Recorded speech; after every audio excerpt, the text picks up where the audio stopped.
जय श्री राम। सुन दस मुख खधोत प्रकाशा, कबहु की नलनि करई विकासा। असमन तमुझ कहती जानकी, खल सुधि नहीं रघुवीर बान की। हे दस मुख सुन, जुगनू के प्रकाश से कभी कमल नहीं खिल सकती है। जानकी जी फिर कहती हैं, तू अपने लिए भी ऐसा ही मन में समझ ले। रे दुष्ट, तुझे श्री रघुवीर के बाण की खबर नहीं है।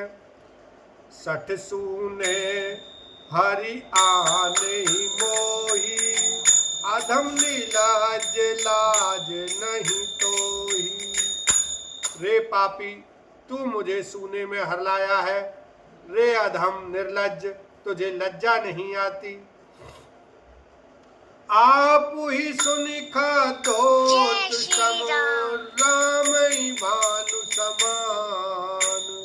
पारुष बचन सुन काढ़ियसी, बोला अति किसियान लखन सिया राम। जय जय राम। अपने को जुगनू के समान और रामचंद्र जी को सूर्य के समान सुनकर और सीता जी के कठोर वचनों को सुनकर रावण तलवार निकालकर बड़े गुस्से में आकर बोला, सीता ते मम कृत अपमाना, कटिहु तव सिर कठिन कृपाना। नाही ते सपदि मानु मम बानी, सुमुख होती न जीवन हानि।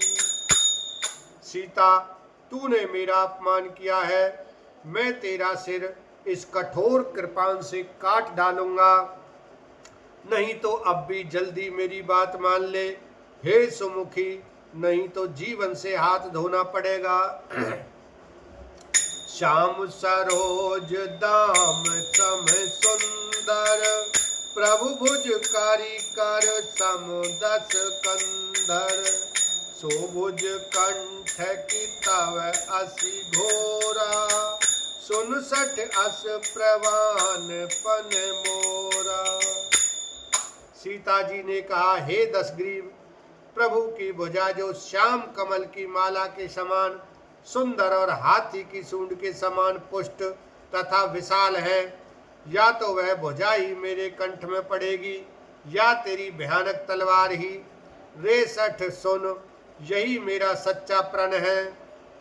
चंद्रहास हारु मम परितापम, रघुपति विरह अनल संजातम। शीतल निशित बहसी बरधारा, कह सीता हरु मम दुख भारा। सीता जी कहती हैं, हे चंद्रहास तलवार, श्री रघुनाथ जी के विरह की अग्नि से उत्पन्न मेरी बड़ी भारी जलन को तू हर ले। हे तलवार, तू शीतल तीव्र और श्रेष्ठ धारा बहाती है, अर्थात तेरी धारा ठंडी और तेज है। तू मेरे दुख के बोझ को हर ले। सुनत बचन पुनि मारन धावा, मैं तनया कहीं नीति बुझावा। कहिसि सकल निशिचरनि भुलाई, सीतऊ बहु विधि त्रास उजाई। सीता जी के ये वचन सुनते ही वह मारने दौड़ा। तब मैं दानव की पुत्री मंदोदरी ने नीति कहकर उसे समझाया। तब रावण ने सब राक्षसियों को बुलाकर कहा कि जाकर सीता को बहुत प्रकार से वह दिखलाओ। मास दिवस महु कहा न माना, तो मैं मार भी काढ़ी कृपाना। यदि मैं महीने भर में यह कहा न माने, मैं इसे तलवार निकाल कर मार डालूंगा। भवन गयउ दस कंधर, यहाँ पिशाचनि बंद। सीतई त्रास दिखावहीं, धरई रूप बहुमन लखन सिया राम। जय जय राम। यों कहकर रावण घर चला गया। यहाँ राक्षसियों के समूह बहुत से बुरे रूप धरकर सीता जी को भय दिखलाने लगे। त्रिजटा नाम राक्षसी एका, रामचरण रति निपुण विवेका। सबनौ बोली सुनाए सुसपना, सीतई से करऊ हित अपना। उनमें एक त्रिजटा नाम की राक्षसी थी। उसकी श्री रामचंद्र जी के चरणों में प्रीति थी और वह विवेक ज्ञान में निपुण थी। उसने सबों को बुलाकर अपना स्वप्न सुनाया और कहा, सीता जी की सेवा करके अपना कल्याण कर लो। सपने बानर लंका जारी, जातु धान सेना सब मारी। खर आरूढ़ नगन दस सीसा, मुंडित सिर खंडित भुज बीसा। स्वप्न में मैंने देखा कि एक बंदर ने लंका जला दी। राक्षसों की सारी सेना मार डाली गई। रावण नंगा है और गधे पर सवार है। उसके सिर मुंडे हुए हैं, 20 भुजाएं कटी हुई हैं। एहि विधि सो दक्षिण दिशि जाई, लंका मनहु विभीषण पाई। नगर फिरी रघुवीर दोहाई, तब प्रभु सीता बोली पठाई। इस प्रकार से वह दक्षिण यमपुरी की दिशा को जा रहा है और मानो लंका विभीषण ने पाई है। नगर में श्री रामचंद्र जी की दुहाई फिर गई। तब प्रभु ने सीता जी को बुला भेजा।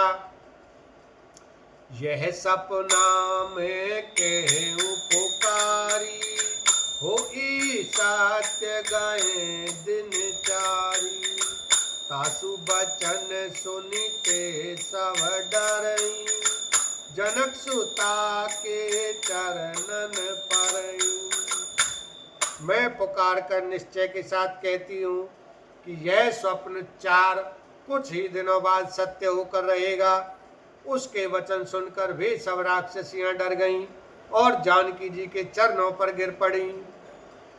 जह तह गई सकल तब सीता कर मन सोच, मास दिवस बीते मोही मारई निश्चर पोच। लखन सिया राम जय जय राम।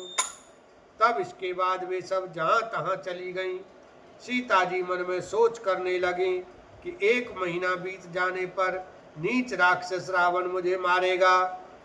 त्रिजटासन बोली कर जोरी, मातु विपत्ति संगनि तै मोरी।